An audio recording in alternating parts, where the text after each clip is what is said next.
AKs can be picky with magazines. When an AK is imported into the US due to regulations, it has to come in as a sporting rifle. Among other features or lack thereof, this means it has a cutout for a single stack 10-round magazine in the receiver.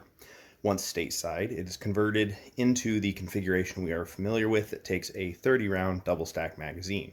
In addition to this, they swap out a certain number of parts with ones made in the United States for 922R compliance, things like pistol grip, furniture, and internals. To my knowledge, this means that all imported AKs, regardless of caliber, have a magazine well that was machined out after the original manufacture of the rifle in its country of origin. This opens up the rifles to wide variations in magazine well cuts from gun to gun and importer to importer. I have 4 AKs, 3 in 7.62, and this Zastava M90 chambered in 5.56, and they all have been picky with magazines, but this rifle is the pickiest. In this video, I am going to show how I modify the receiver and magazines for proper fitment. As with all my videos, timestamps are in the description so you can skip around as you please. Yes, I said modify the receiver. In general, I would advise against modifying the receiver of any gun permanently, but in the case of AKs, due to the variation in the magwell cutouts, there are a couple places material may be present from a sloppy conversion job that can be removed for better magazine fitment. This can be done in a way that does not affect the critical locking features at the front and the rear of the magazine. For the most part, you want to modify the individual magazines to fit your gun. If you screw it up, you're out $30 or so, not a whole rifle. AKs can't just have a receiver replaced like an AR.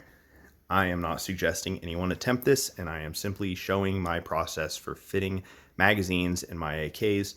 This will be the 4th AK I have had to do this work to, and if in doubt, a competent gunsmith should be able to do this for you.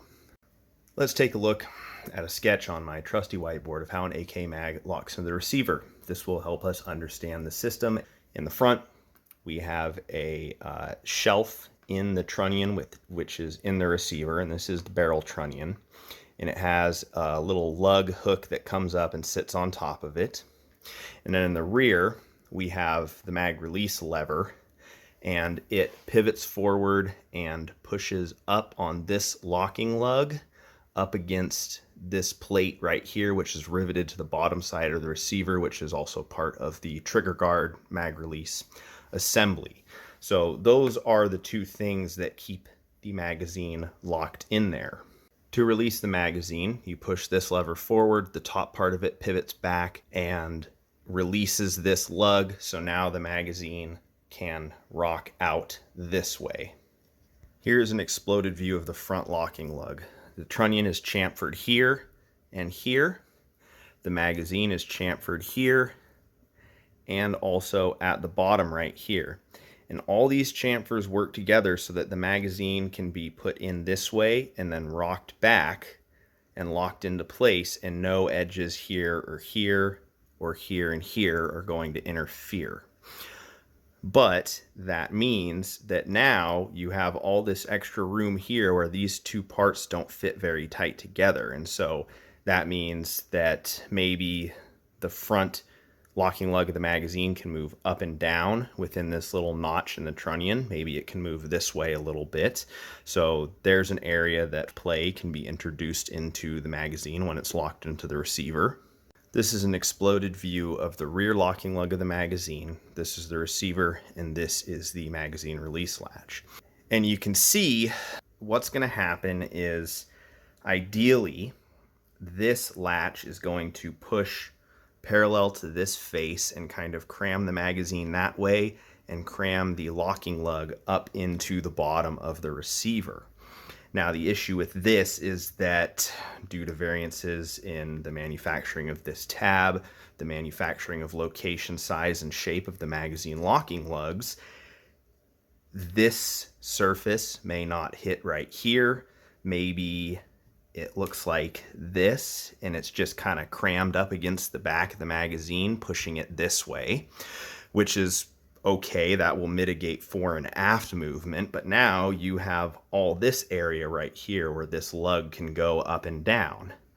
And conversely, maybe your locking tab comes in here like this, and it pushes up really hard against that to here. Well, now you see this little gap right here, that opens us up to fore and aft movement of the magazine. So hopefully what I've shown here with these illustrations of the locking features of the magazine is there is a lot of room for wobble and play and variances and tolerances to stack up between the locking features of the magazine and the locking features of the receiver in a way that can just make magazine fitment kind of a bear. And we're not even getting into yet the shape of the magwell cutout that the converter did after the rifle was imported. Let's take a close look at the dreaded mag wobble. So this is the factory magazine that came with the Zastava M90, and with those illustrations and explanation fresh on our mind, let's take a look at the wobble of this. You can see I can rock it back and forth, and that's just due to the gaps between the front locking lug and the barrel trunnion in here, and then also the rear locking tab and this locking lever of the magazine catch. So a little bit of movement like this, not a big deal. It's normal. It totally functions. I have seen mag wobble this way so bad that it can actually cause malfunctions in the rifle, and the way you test is while you're shooting it, you hold the magazine back like this, shoot a few rounds, and then push the magazine forward and shoot a few rounds and make sure it functions properly both ways. Now, side-to-side mag wobble, they're almost all going to do this, and I've never seen this cause malfunctions in any of the AKs that I've ever shot. And pretty much this right here is due to difference in width between the opening of the magwell and the magazine itself. And you can see this is a dimpled receiver, so that dimple right there and that dimple right there is also going to help take out some of that wobble. And then also there's some riveted pieces of metal in here that the bolt carrier rides on that also come up against the side of the top of the magazine here. Depending on whoever converts this rifle from a single stack to a double stack may do you dirty and open this up way too much, and then you have a ton of wobble this way. But like I said, I've never seen that cause malfunctions. Let's take a look at the areas of the receiver that I will modify. So one thing that I commonly see on these is after the conversion, this little area right here is left on both sides. And this little area right here can go all the way back to this surface. But again, only modify that if you have a mag fitment issue. Yes, you can modify the back of the magazine and get it to fit in the back of the feed lip area, but I think this cutout in general should be all the way back to this plate right here on both sides in these corners. And so I'll show you why I'm going to do that on this rifle. And it's because these WBP mags, if I insert it, you can see right there, back corner of the feed lip is just hanging up on it a little bit and won't go in. And it looks like it'll fit fine otherwise. So what that means is I can just take a little bit of material off right here and a little bit of material off right here with the Dremel. It's not going to mess with any of the locking features of the magazine. It's just going to open up this sheet metal cutout a little bit more and allow that magazine to fit. Now, another thing I will modify, and I have before, but I generally wouldn't recommend it, is this locking tab. If you screw this up, you can get replacements of these. You grind the head off this rivet, push it out, put a new magazine release lever in, and install a pin with an E-clip on it. But in general, if you're having issues with the lug not fitting in here, you're just going to be taking material off the top or bottom of your magazine locking lug, which I'll also show as I get into the magazine modification. I would never ever get in here and modify the front locking area of the barrel trunnion. If you determine that you have an issue with this for whatever reason, the gun needs to go back to the manufacturer. For doing some Dremel work on this magwell, I take the bolt carrier group out in the recoil spring and I just kind of stuff some paper towels down in there, put some up from the bottom, stuff some in from the top just to keep as much of that metal shaving out of there as possible. For this work, I just use one of these little grinding bits. They work really good.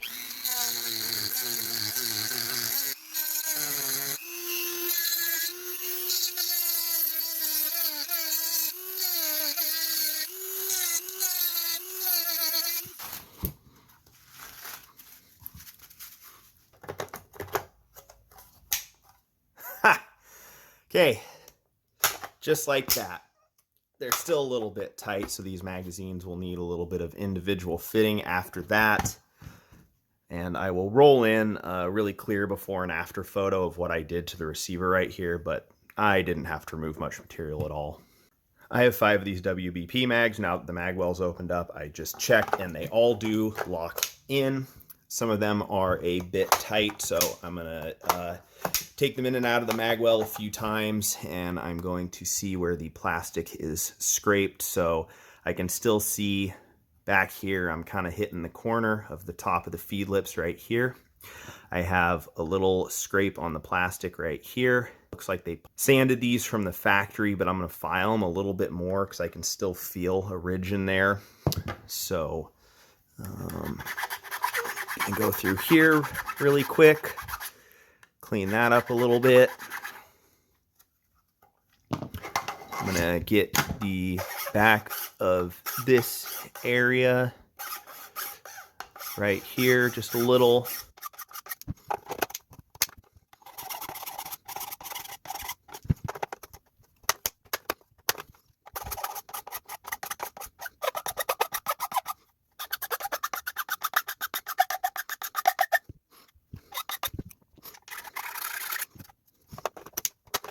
So all of that is good.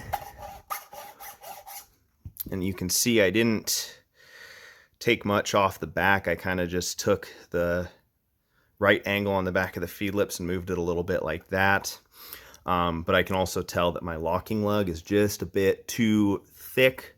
I've checked on the inside to make sure nothing's hitting on the top of this guy.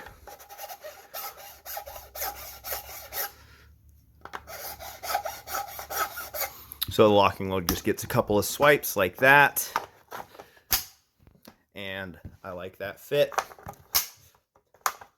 So I'm going to do that with each of these 5 WBP mags, and then I'll be done with those. I want to reiterate, this modification right here to the mag well, not a big deal. It's not going to affect any of the locking features. It's not going to affect any of the front and back tightness of the magazine. And I knew that the interference between this area of the feed lips and this back portion of the magazine well opening was large enough that if I didn't cut this back, I would have had to take too much material off of these feed lips in that direction. It would have compromised the strength of these plastic feed lips. I have 3 different types of magazines that all have the same issue. The AC Unity ones, they go in there, but they barely lock. These Soviet arms from Palmetto State Armory go in, but the latch will not lock.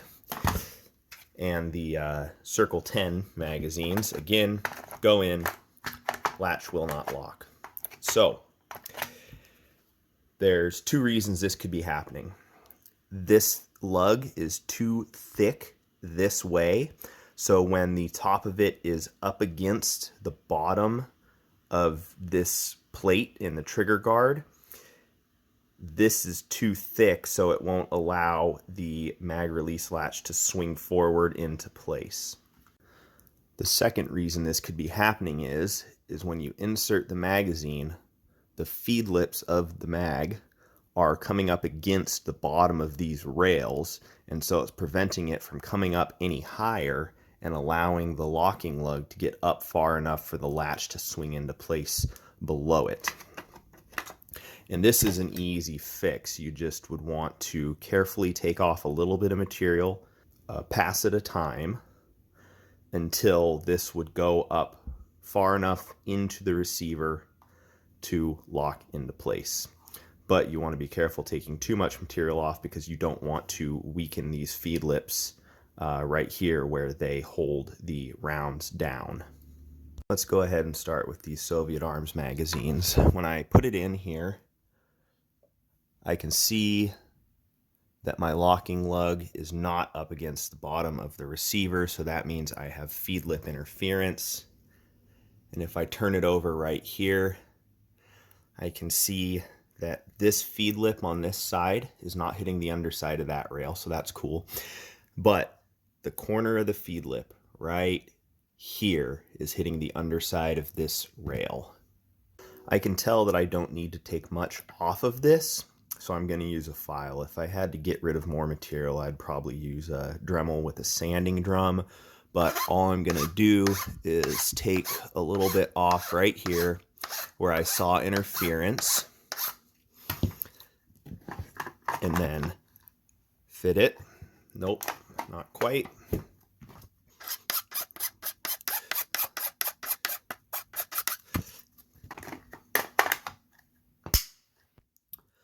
So that was it. It clicked in, but now it's still a little bit tight, so I'm going to do a tiny bit more.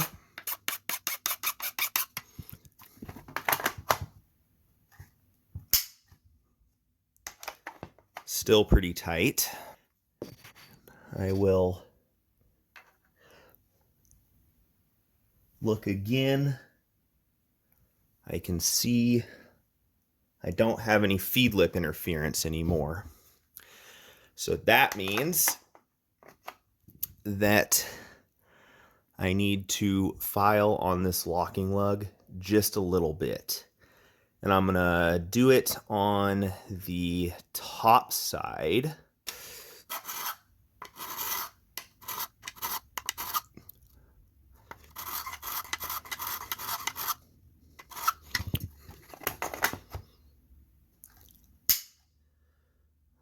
Still tight.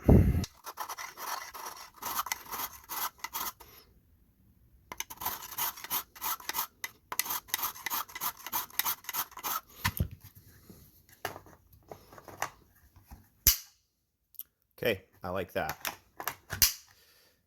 That's a good fit on that magazine. So that's all that one took. I bought 2 of these Palmetto State Armory Soviet Arms magazines just to try them out. And this is the second one I just fit in there. And you can see I had to take a lot more material off this side of the feed lip. I had to take some material off this side of the feed lip. I had to take more material off my locking lug. And then I also even had to file the plastic a little bit right here on this surface, because when it was locking into place, this tapered back edge was running into the rear edge of the receiver right there, and it was preventing it from going up further. So that's another place where you may find interference on the back of these magazines around the rear locking lug area. So this just goes to show the variance even in the manufacture of the magazines. This second PSA magazine likes to give me fits. So it's locking in okay, but it's kind of intermittently latching. And what I found is the front of the magazine right there is coming up against the bottom of the locking lugs in the trunnion and running into them.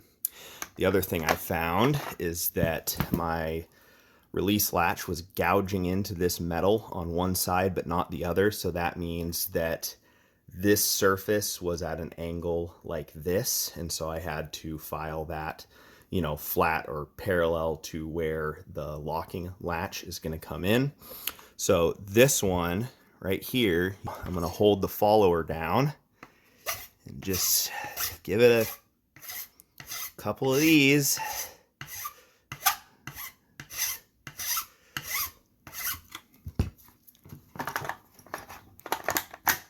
Cool. Gonna call that one done, frickin' finally. Now, one of the benefits of fitting magazines like this to your rifle, especially if you're worried about mag wobble, is that there is 0 wobble in this magazine. I mean, it does not move whatsoever.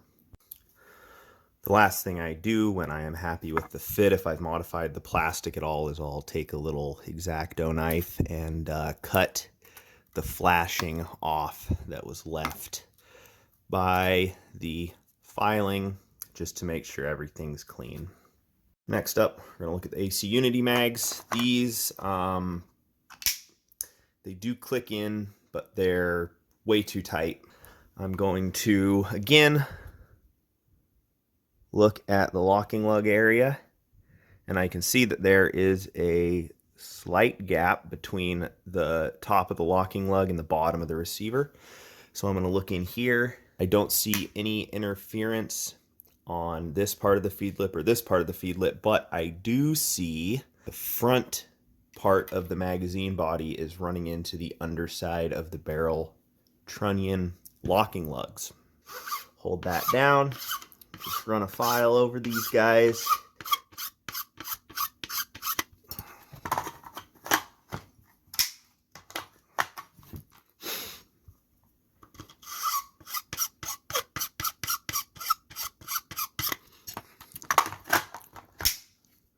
A little bit better, still needs a little bit more.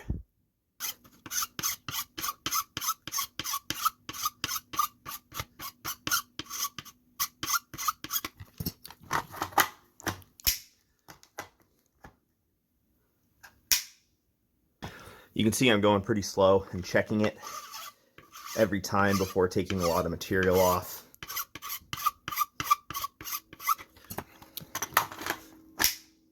Okay. Cool.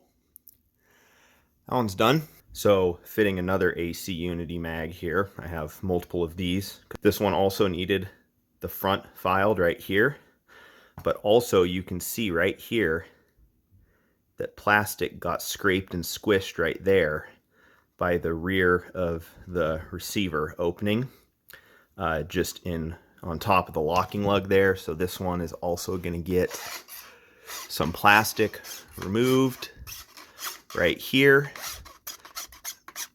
and that should make it fit a little bit better.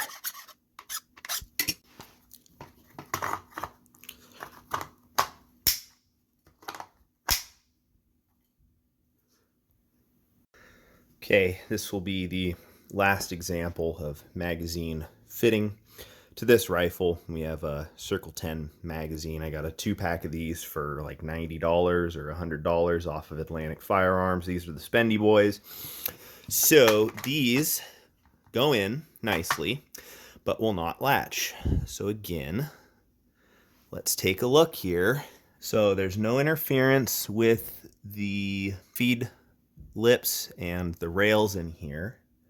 It looks like there's a little bit of interference on the underside of this locking lug right here of the barrel trunnion. So I'm going to get rid of that. And you can see they're metal reinforced all the way up there. So I'm not going to do much because I can tell this is not going to make it fit. I have issues with the locking lug in the back.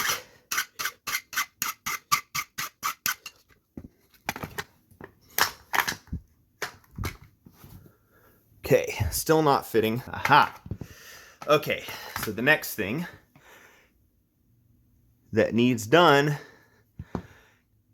you can see it was hanging up right here. So, we can get rid of that plastic. See where that gets us.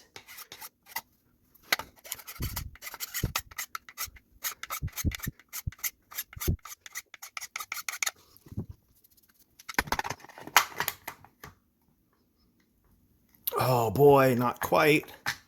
So another thing you can do is this.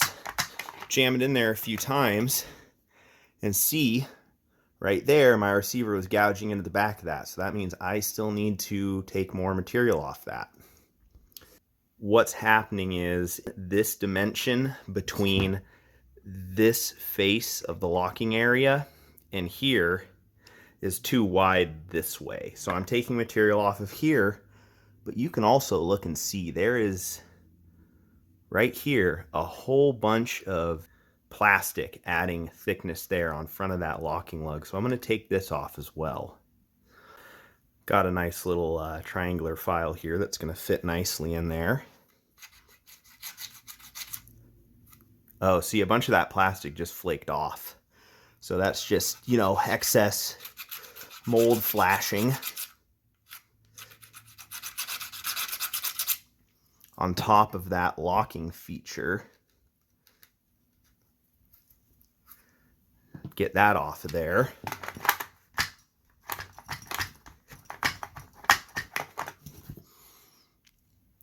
Okay, now I know that's taken care of. I can go back to working on this area right here. Okay, it just barely latches. I can still see a gouge mark right there, just needs a little bit more.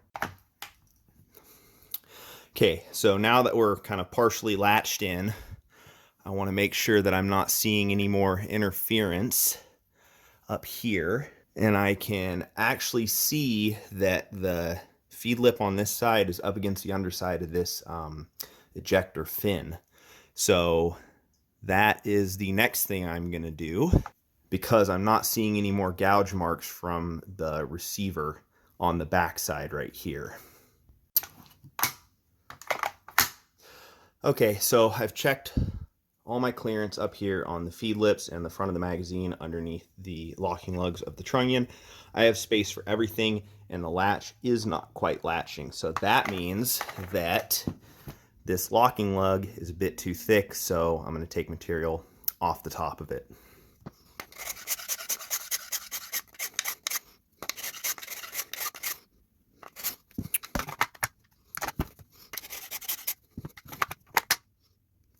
So now that I took a little bit of meat off that locking lug, I can see that I'm touching on the underside of my ejector fin once again, and I'm actually touching on this ejection port side trunnion locking lug. So I'm not going to take any more off of here for the time being until I get this. It's kind of a game of going back and forth and taking material off as you see interference until it fits in like you want. All right, that took some doing, but now this fits great. As you can see, I had quite a bit of magazines to fit to this rifle. Mag and rifle modifications are on a case-by-case basis. You can't say that if you have X rifle and Y magazine, you need to remove material from here. It takes looking at each individual magazine in your rifle and determining where it needs to be modified. However, if the magazine manufacturer keeps good tolerances and low variation on their magazines, a given magazine type will usually need modification in the same areas to only slightly varying degrees. Hopefully in this video, I've given you a good idea of how to determine where the magazine needs to be modified. You can see with a little bit of elbow grease, you can make most magazines fit most rifles. With my 4 AKs, I have yet to encounter a decent quality magazine I could not modify to make fit. This would be the same process with metal-bodied magazines, but I may opt for a Dremel tool rather than a fine file to make things go a little faster while being careful not to hog off too much material. A very important note, just because the mag locks in doesn't mean it will function properly. So make sure to get to the range and shoot with the newly fit magazines to confirm function. As always, I hope this was interesting and informative, and I hope it may help some of you out. Thanks for watching.